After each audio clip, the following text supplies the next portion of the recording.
అగో చూస్తురా under ground drainage మీద పోసిన రోడ్లు ఎంత అద్మానం ఉన్నాయో.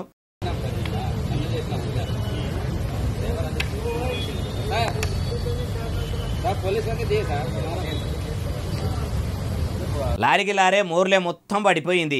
ఇది ఏడనంటే తెలంగాణ గుండెకాయ హైదరాబాద్ గడ్డ మీద పెద్ద పెద్ద లీడర్లు పేరు మోసిన ఏషకాళ్ళు, కొందరు పబ్లిక్ను మోసం చేసే మోసగాళ్ళు ఉంటున్న బంజారా హిల్స్లా. ఆ రోడ్డు గుత్త పట్టుకున్న గుత్తేదారు రోడ్ల కాంట్రాక్టు పట్టుకున్నప్పుడు ఏ కంపెనీ సిమెంట్ వాడిండో, ఏ కంపెనీ సలాక వాడిండో, రోడ్లు ఎట్లా పోయించిండో చూస్తేనే పైకం ఎక్కువ మింగి పనులు తక్కువ చేసిండేమో అనిపిస్తలేదు. లారీ దిగబడేంత దరిద్రం పనులు చేయించటోళ్లకు కాంట్రాక్టులు ఎందుకు ఇస్తారో, ప్రజల పానాలతోని ఎందుకు ఆడుకుంటారో అనిపిస్తున్నది. పెద్ద లారీ అయ్యేపటికే అట్లా జతికింది. అదే ఏ సైకిల్ మోటార్లో స్కూటీలో అయితే అట్లా వడుతోనే నీళ్ళలా కొట్టుకపోయి గండిపేట షేర్లను మూసీ నదులను తేలేటి కావచ్చు.